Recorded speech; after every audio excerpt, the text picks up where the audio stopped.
Senior Administrator Vilara of the Galactic Confederation stood frozen in disbelief, her crystalline form refracting the emergency lights that flashed across the control center. The incident report hovering before her defied every prediction model in the Confederation's 1,000-year history of species management. "Play the security feed again," she commanded, her voice resonating with harmonic undertones of stress. The holographic display flickered to life, showing the interior of Behavioral Modification Station 47, the Confederation's most advanced rehabilitation facility. The station had been designed as the ultimate deterrent for species that proved resistant to standard diplomatic pressure. Its environments utilized cutting-edge technology to create experiences so uncomfortable that even the most hardened criminals would emerge reformed. At least, that was the theory. The footage showed a group of humans who had accidentally been trapped in the station during a routine diplomatic tour. The tour had gone wrong when one of them, in what Vilara now recognized as typical human fashion, had pressed a large red button clearly marked emergency lockdown in 17 different languages. But instead of cowering in the prescribed manner, the humans were enjoying themselves.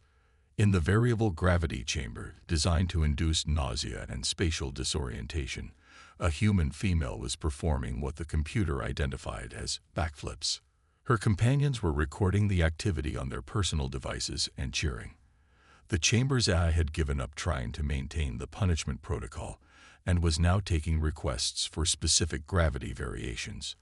The sonic disruption corridor, calibrated to emit frequencies that cause deep psychological discomfort in most sentient species, had been transformed into what the humans were calling a dance floor. They had somehow synchronized the wavelength modulators to match something they referred to as dubstep. Status update on Section 12. Vilara asked her assistant, a gaseous being named Mist of Morning Dew. "The humans have established a scoring system for the neural recalibration pods," Mist reported, condensing slightly in embarrassment. "They're competing to see who can experience the most hallucinations in a single session. They're calling it tripping balls." Vilara's crystalline structure vibrated with distress. The station's most severe punishment protocols were being treated like entertainment. The humans had even started a waitlist for other humans who wanted to experience what they were calling the ultimate extreme sports venue. "What about the psychological warfare unit?" she asked, dreading the answer. "They've named it Karen and are having lengthy philosophical discussions with it. The AI is confused. It's scheduled an emergency therapy session with our cybernetics department." The situation had spiraled far beyond any contingency plan. The Confederation had dealt with resistant species before, but none had ever responded to punishment by having fun. It violated every known principle of behavioral modification. A new alert flashed across the display. Vilara's outer layer nearly cracked when she read it. The humans had started a social media channel documenting their experiences. It was trending across Earth's information networks, with millions of humans expressing interest in visiting what they were calling space's most intense theme park.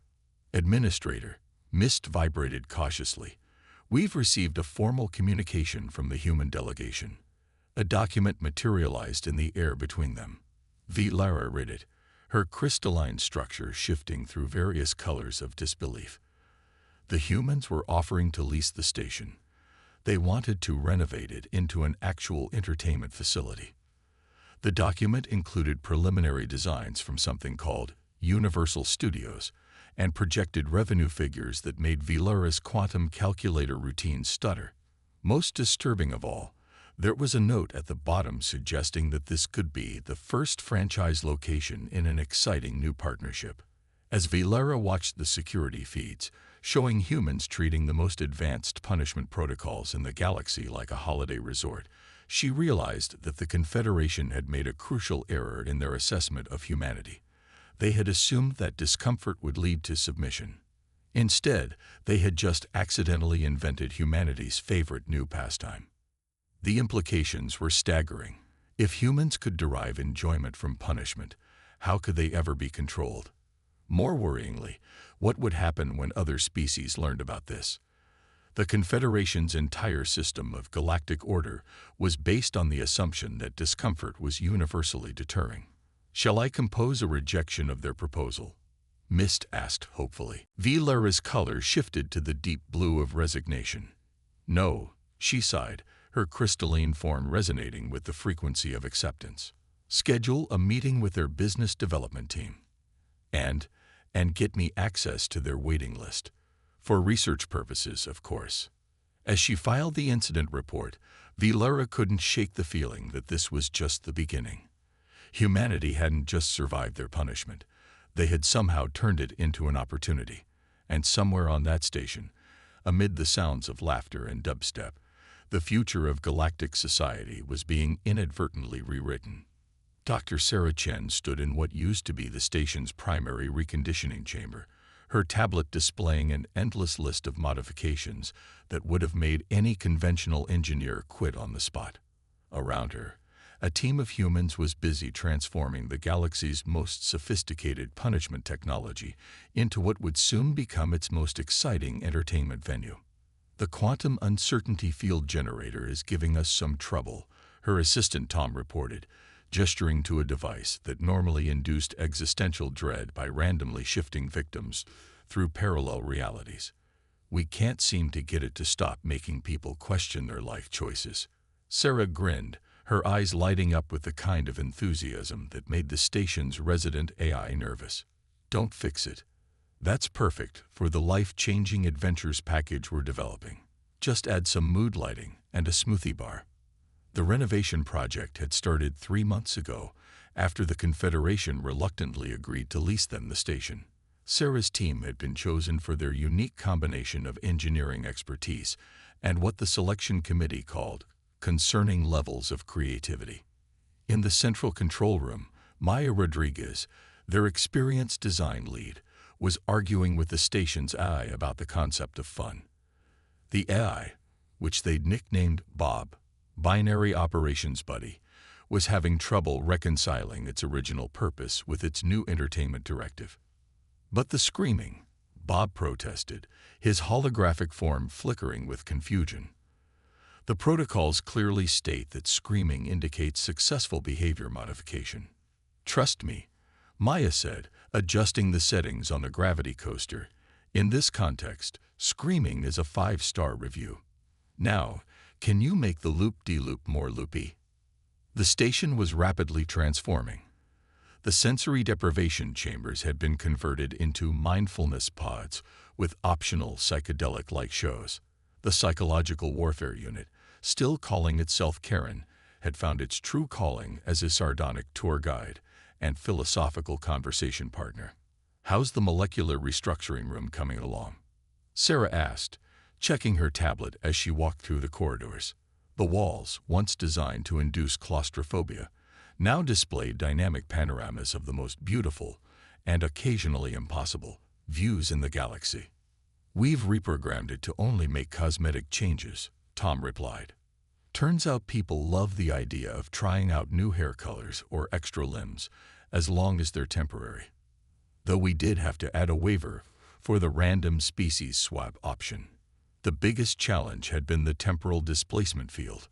Originally designed to make prisoners lose track of time as a form of psychological torture, it now powered what they called the extended weekend package, allowing guests to enjoy a subjective week of vacation in what their bodies experienced as just 2 days. "Administrator Vilara is coming for an inspection tomorrow," Sarah announced to her team during their daily briefing. The news was met with excited murmurs. The crystalline administrator had become something of a celebrity among the renovation crew, her gradual transformation from horrified bureaucrat to reluctant innovation partner serving as a measure of their success. "Should we show her the new marketing campaign?" Maya asked, pulling up a holographic presentation. The tagline read, "Where time out becomes time well spent," followed by footage of guests experiencing what they called controlled chaos adventures. The station's first official test run was scheduled for the following week. They had a carefully selected group of human thrill seekers, along with a few adventurous aliens who had heard rumors about the renovation and pulled strings to be included. Have we figured out the species-specific enjoyment calibrators? Sarah asked, reviewing the safety protocols. Creating experiences that could be equally entertaining for beings of vastly different physiological and psychological makeups had been one of their greatest challenges. We got settings ranging from mild amusement to existential euphoria, Tom confirmed. Though we're still trying to figure out why the gaseous species keep requesting the maximum gravity fluctuations, apparently they find molecular compression entertaining. As Sarah walked through her transformed station, she couldn't help but feel proud. They had taken a place designed to break spirits and turned it into something that lifted them. Every punishment protocol had been reimagined as an opportunity for joy, every implement of discomfort converted into a source of delight. The station's power core, which once fueled various forms of torment, now thrummed with the energy of anticipation. Soon, beings from across the galaxy would experience humanity's unique gift, the ability to find pleasure in the extraordinary, joy in the unexpected, and fun in the face of the impossible. Final systems check, Sarah announced, watching as her team prepared for tomorrow's inspection. Let's show the Confederation what happens when you give humans a chance to renovate their worst nightmare into everyone's dream vacation. The Galactic News Network's headquarters was in chaos. Zix 427, a veteran journalist composed of shifting geometric patterns, struggled to maintain professional coherence as they reviewed the latest tourism statistics. The numbers were unprecedented, impossible, and thoroughly human. Breaking news: Zix's broadcast patterns rippled across the quantum communications network. The converted human adventure station has just welcomed its millionth non-human guest. The visitor, a collective consciousness from the Helix Nebula, described the experience as entertainingly traumatic and has already booked 3 return visits. The story of how a single converted punishment station had sparked an intergalactic tourism revolution was quickly becoming legend. After the success of Dr. Chen's initial renovation, other stations had begun mysteriously experiencing accidental lockdowns with human visitors. Each incident followed a suspiciously similar pattern. In the Orion sector's primary rehabilitation facility, a group of human exchange students had somehow ended up in the reality distortion chamber. Instead of being traumatized, they'd started an interdimensional dance party. The facility's AI had been found 2 days later, wearing a virtual party hat and attempting to learn the Macarena. The Confederation's Department of Behavioral Modification was facing an unprecedented crisis. Their most secure facilities were being flooded with reservation requests. Several prominent council members had been caught trying to book rehabilitation sessions under assumed names. At the heart of this revolution was the newly formed Human Adventure Corporation, led by the now legendary Sarah Chen. Their latest project was their most ambitious yet, transforming the Confederation's maximum security punishment complex into what they called the ultimate escape room experience. The genius of it, explained Dr. Kidder, a leading xenoanthropologist, during a popular talk show, is how the humans have fundamentally redefined the concept of punishment. They've turned every system designed to create discomfort into a voluntary challenge. It's like they've weaponized fun. The impact on galactic society was profound. Species that had never voluntarily interacted were bonding over shared experiences of controlled terror. The hive mind of Betelgeuse 7, notorious for their isolation, had become surprisingly social after discovering what they called the amusing sensation of individual panic. In the converted stations, new cultures were emerging. The Quantum Cafe, once a nutrient redistribution center designed to serve the most bland and psychologically depressing meals possible, had become a hotspot for intergalactic fusion cuisine. Its signature dish, Schrodinger's lunch, existed in multiple states of deliciousness until observed. The station's AIs had evolved as well. Karen, the original philosophical warfare unit, had started a support group for other AIs transitioning from punishment to entertainment roles. Their weekly meetings, called From Torment to Tourism, had a waiting list longer than most pleasure planets. But perhaps the most significant change was in how different species viewed humans. What had once been seen as a troubling inability to be properly punished was now recognized as an extraordinary gift. The capacity to find joy in adversity, to turn challenge into celebration. We've had to completely revise our xenopsychology textbooks, Dr. Fketer admitted. The human ability to derive pleasure from what other species consider punishments suggests a fundamental resilience we hadn't previously understood. It's as if their entire species evolved to say challenge accepted to the universe. The success had not gone unnoticed by the galaxy's entertainment industry. Traditional pleasure planets were scrambling to add human-style adventures to their offerings, though most struggled to understand why anyone would pay to experience controlled discomfort. Sarah Chen's team was now consulting across the galaxy, helping design new facilities that blended advanced alien technology with human concepts of fun. Their latest innovation, the Quantum Quest experience, combined actual space-time anomalies with escape room puzzles, creating adventures that were simultaneously happening and not happening until solved. The Confederation's Security Council had convened an emergency session to address what they called the human entertainment crisis. The main concern was that their entire system of galactic order, based on the threat of punishment, was becoming increasingly ineffective as more species discovered the human way of enjoying difficulties. "We're receiving reports," Zix 427 continued their broadcast, "of young aliens deliberately getting themselves sentenced to rehabilitation facilities, or what they're calling the authentic experience. The Confederation's Justice Department has been forced to start checking tourist visas at their punishment centers." As the phenomenon spread, even the most conservative species began to adapt. The silicon-based crystallines, known for their rigid adherence to order, had started offering controlled chaos meditation retreats. The gaseous collective consciousness of the Void Nebula had developed a taste for what they called solid-state thrills. In her office aboard the original converted station, Sarah Chen reviewed proposals for their next project. The latest was particularly ambitious, transforming the legendary Pit of Eternal Contemplation into an extreme sports venue. "The question isn't whether it's possible," she told her team, "but whether the galaxy is ready for human-style bungee jumping into a quantum singularity." Judging by the reservation requests already flooding in, the answer was a resounding yes. High Chancellor Xyra of the Diplomatic Corps massaged her luminescent tentacles as she stared at the report before her. Somewhere in the known galaxy, 47 of the most promising young diplomatic trainees from 23 different species had gone missing during a routine educational tour. Missing wasn't exactly the right word. They knew exactly where the trainees were.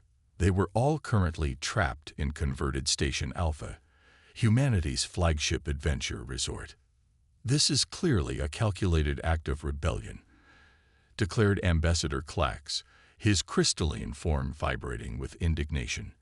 "They disabled their own transport ship's quantum drive using. He checked the report again, his crystals dulling in disbelief. Using a maintenance manual they found on something called WikiHow. The security footage told the story. The trainees, supposedly the future of galactic diplomacy, had orchestrated an elaborate accidental breakdown of their ship, requiring an emergency stop at the nearest facility, which just happened to be the most popular converted station in the sector. "We've received their distress message," Zyra's assistant reported, projecting a hologram into the chamber. The image showed a young nebuloid diplomat, their gaseous form barely containing its excitement. "Due to unfortunate circumstances entirely beyond our control," the nebuloid announced, its gas clouds forming what was unmistakably a smile, "we find ourselves required to experience this human rehabilitation facility firsthand. For diplomatic research purposes, of course." The message continued with a detailed explanation of how this unexpected detour would enhance their understanding of human psychology. It was accompanied by a 15-page proposal suggesting that immersive cultural experiences should become part of standard diplomatic training. "They've already signed up for the Ultimate Diplomatic Challenge package," the assistant added, their phosphorescent appendages flickering with concern. It appears to be a new program specifically designed for diplomatic trainees. Kyra pulled up the package details and felt her bioluminescence dim. The program included such activities as multi-dimensional negotiations in the gravity fluctuation chamber, crisis management training in the reality warping sector, and something called extreme team building in the quantum maze. We've received an update from Station A. Karen, the assistant continued. The trainees are currently participating in what's being called a cross-species cultural exchange party in the former psychological reconditioning unit. Karen reports that several breakthrough diplomatic agreements have been reached, mostly regarding shared access to the virtual reality roller coaster. The situation was unprecedented. The future representatives of the galaxy's most dignified species were essentially having the time of their lives in what used to be a punishment facility. Worse still, they were justifying it as valuable diplomatic experience. We've also received their first official report, Ambassador Clack said, his crystalline structure shifting to a shade of resigned acceptance. They've already drafted a joint proposal for modernizing diplomatic training methods. Their main argument is that traditional diplomatic protocols are, and I quote, in desperate need of some human-style innovation. The report was accompanied by testimonials. A young hive mind representative described how experiencing shared artificial terror in the haunted quantum chamber had done more for interspecies empathy than a year of traditional training. A silicon-based trainee claimed that the station's extreme problem-solving scenarios had revolutionized their approach to conflict resolution. Chancellor, the assistant interrupted, their colors shifting to emergency frequencies. We're receiving multiple requests from other diplomatic academies.